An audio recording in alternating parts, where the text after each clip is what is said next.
all, I want to thank Coach. Word's already got to me how he started his. I did not hear it. Word's already got to me. And I'll tell you this, you don't have any idea how much I appreciate him doing that. He's the voice of college basketball. He is. He didn't have to do that. That's what makes people extraordinary. He didn't have to do that. Caring is an incredible talent, and we can all learn that. Are people sick of me talking about it? Yes. You watched our team play. If they quit with 3 minutes to go, what would that locker room be like? I am not going to quit on them. Can't do it. There's emergency legislation within the NCAA. I've got them all chronicled. Anybody wants them, call me up and I can give them all to you. You can do anything they want to do. And I appreciate him doing that. To have us here, this is incredible. Those young men, I will let JB talk about it, they will never forget that experience the rest of their life. 9 days. Cameron, Poly, Rupp Arena. That's Bellarmine University. People say, why? Because in our belief, that's what a program is about. I'm not argumentative. I'm not being different. I don't use the word culture.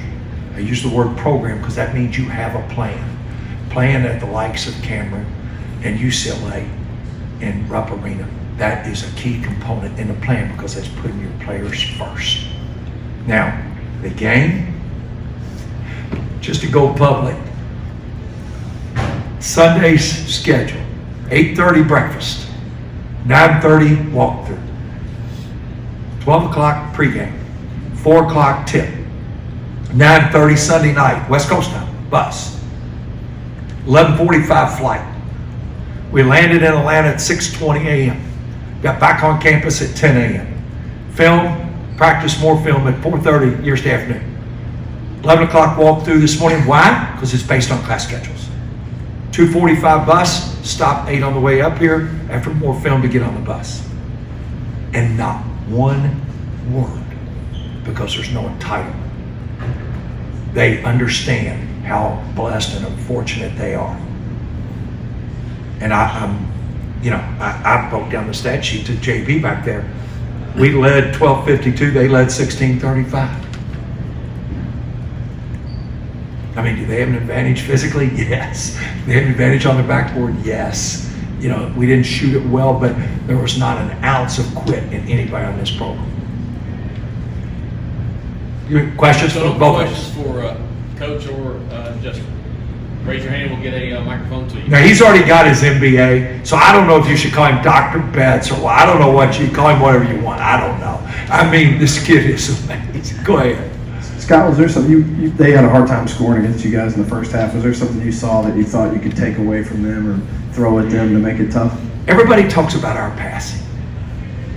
Well, passing is a sign of playing well together. And if we're going to play well together on offense, what we stress is to play team defense. If it's 5 one-on-one games, we're not winning. But we're going to try to play incredible team defense. That's how we have to play. That's how we teach it. Outside of a small stretch in the middle of the second half, you guys did a really great job of slowing UK down. How were you able to keep them out of transition for most of the game? Well, good offense. Good offense, and then we could get a set defense. The runouts, I think that if you break down the stats, the 11 points off turnovers are backbreakers. What we talked about at halftime, Jack, we said they can't make a run if they don't get second shots and we don't turn it over. And then the film won't lie in that regard.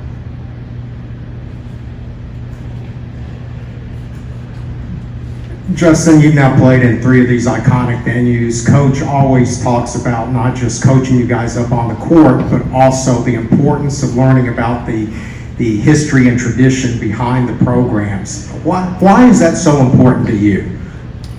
Yeah, the last 9 days have been a privilege in every way possible, from obviously starting at Duke, going to UCLA, ending it here at Rupp, and we have definitely taken the history into account. At UCLA, they have a hallway, and Coach took us through it, and it shows all their NBA players, all their history, John Wooden's triangle of success, and it's just pyramid of success. Thank you.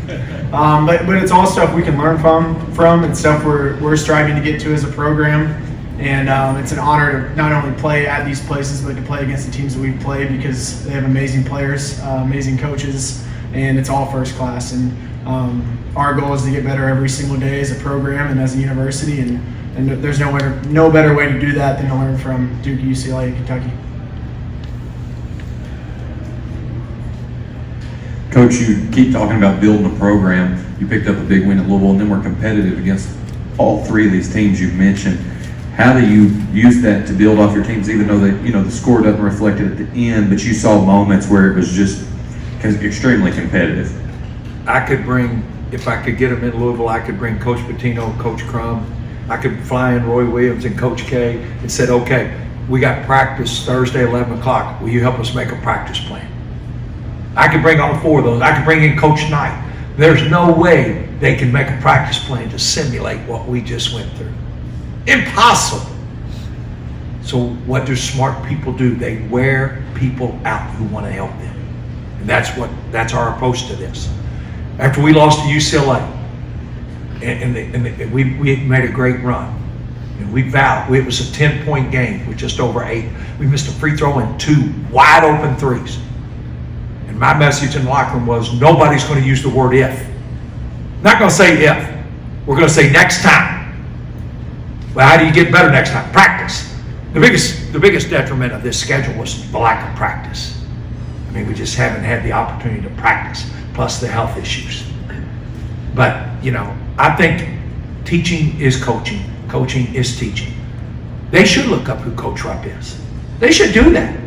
They should understand Coach Calipari coached in the NBA, not just at Memphis and Kentucky. They should know about Coach Wood. I mean, I take that very serious. And what's great is they embrace it. They get the credit. Justin, I guess with this latest stretch, you've seen 3 top 25 teams in the country. How have you seen these elite programs react with you guys' distinct offensive style? Just how have you seen them play on defense, and in Kentucky tonight specifically, how do you think they played on defense? Kind of the whole last stretch, including Clemson, including Loyola, a lot of the response from teams and coaches is that we're very hard and frustrating to guard, and that's exactly what we're trying to do on offense. We never want the ball to stop. We want to take up all 30 seconds of the shot clock and make them guard the entire time. And they're great teams, and like Coach said, we usually are at a disadvantage athletically against teams like this, but it does prove to us that our offense can work against them as well. And we just have to have faith in our abilities as players. I think that we're going to continue to improve on our shooting. We haven't really had a game that we've shot the ball really well yet, and whenever that happens, our offense gets even better because it spreads the court, opens up more cuts, opens up more drives. But there have been some points within each game that we've played that our offense has been really efficient. And there's also been times that it hasn't been as good and the ball sticks, and that's stuff we have to learn from. But we have a lot of young guys this year, opposed to the last 2 years, and they're getting into the rotation more and more, and they're doing great. Especially at UCLA, we had a lot of guys step up. But offensively, especially, it's cool because, like Coach said, we can't simulate their size and their athleticism. A lot of teams cannot simulate how we play offense, and so it takes them time to adjust. And that's just something that we're going to get to carry over into conference season for teams that have seen us some more. But yeah, it does give us a lot of confidence knowing that our offense can be successful against them as well. Last year, one of the analytics, we were 314th in pace of play. Come watch us practice and see if you think we practice slow. There's nobody in this country practicing a faster tempo than us. Why? Because everybody in the country wants to speed us up. But we were 1 in one metric, 4 in the other in scoring late in the shot clock, the last 5 seconds. Why don't we shoot at the other 25? We're not going to take bad shots. We want the best shot. I can tell you this, it's a fun way to coach, and it's an incredible group to play like this.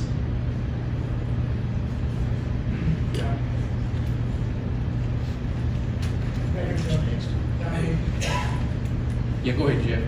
Yeah, go ahead. We'll do him next. Yeah. Cal was telling us his guys were in the locker room saying this is the hardest thing they've had to defend. They were cramping up. What did you see from them on the defensive end before, and kind of the discipline it takes to play against your style? They did stay disciplined and use a lot their length, which the strongest of teams utilize their advantages, and they did that. They contained the ball. On the other end, they attacked us on the baseline and beat us, and that film will keep me up all night tonight on counting the times. But they utilize that length and to great advantage. And again, it's what smart teams do. They're a heck of a defensive team. They really are. And we knew that coming in. Scotty, looking at this team, JV just kind of mentioned that just wanting this team and just to get better through this stretch. From you as a coach, do you feel like these guys learned something and just got better through this experience? Absolutely. The greatest teaching opportunities when you have willing learners. And they think every single day we're doing things for them, not things to them, and there's a big difference. When a kid thinks you're doing it to him instead of not for him, because I may get a little animated, then it's okay. We're all on the same page. Okay, a couple more. Okay, one here and then over here. Coach, you've now seen some of the best teams in the country. You've played against 3 of them. Kentucky has a few of those teams on their schedule. How do you feel like they stack up against these other top 25 teams Not that as you good as play? anybody. They're as good as anybody. They're all different. You know, Duke is different than UCLA. UCLA and Kentucky, very similar. UCLA's very imposing on the defensive end. Now, they were missing their second lead score against us. But I've known Mick. I coached with Mick. I know the tenacity will be there. The Duke, the UCLA Kentucky game will be one to watch, I'm telling you. That won't be a place for the faint of heart. That's 2 great coach teams who will absolutely go at each other. You know, we preach to our kids. The key component in every walk of life being successful is personal pride. And these programs, a Duke, even Clemson, a Kentucky, a UCLA, they have tremendous personal pride, and it shows. It shows in everything they do. They don't overlook people. They respect their opponents. But most important, I think they respect the game. You know, that I like that. That's important to me. Okay, number 2. Coach and Justin, you guys keep talking about everything you've learned throughout this stretch. What are some of those lessons that you've learned that can be applied later on in the season in Atlantic Sunplay and even into the conference tournament? Yeah, kind of like I mentioned earlier, in terms of how our offense can be efficient, we've learned times when we need to attack. Guys that are coming into bigger roles are learning where to get to their shots, honestly, and how to communicate better on defense. And honestly, I think we've improved really, really well on the backboards the past 3 or 4 games. I think at halftime, Kentucky had 10 offensive rebounds, and then they ended the game with 13. So in the second half, we did a good job keeping them off the glass. And then playing through fatigue as well, because it's been a lot of traveling, and I don't mean that as an excuse in any way, but it has taught us to play through fatigue. Whenever wars get long, we call every 4-minute segment in media a war. Whenever wars get long, both teams are tired, right? So we got to push through that and continue to do what we're taught. And it's something that, like last year's schedule, will prepare us very, very well for conference play. The very first thing, there's no words in the English dictionary to express the level of appreciation and admiration I have for our players. None. I'm around them every single second. And secondly, I mean, it's amazing. Secondly, we're not going to get baseline if my eyeballs fall out watching film. We are not. We're going to clean it up. But your guarding guy's quicker and more athletic than you. What better way to learn? I mean, that's tough. Nobody went out there. Nobody on our team woke up this morning and said, I'm going to get beat baseline tonight and just mess coach up. Nobody. That doesn't happen. You know, it's amazing. My admiration and respect and just appreciation of these kids, how much they give us. You truly love the game. You know, like I say, Coach, I'm going to go back. Coach said, I appreciate his comments because carrying's a very, very special talent. And he wouldn't have said that if he didn't care. He wouldn't have said that if he didn't care. And these players, I'll look them in the eye every day. I'll tell you this right now. The NCAA has never looked them in the eye 1 second. And I'll look them in the eye every day. I have begged them to come. I said, I will pay it out of my pocket. Come, please. Look them in the eye like I do every day. Now. Anything? Coach, Okay, guys, I anything think we can ever do for you guys? Yep. We appreciate it so much. I mean, you know, this state, it's so great, man. Basketball in this state, and we've been everywhere. It's so great here. Don't take it for granted. appreciate it. Thank you, everybody. Thank you guys. Coach Justin, thank y'all, and good luck with everything.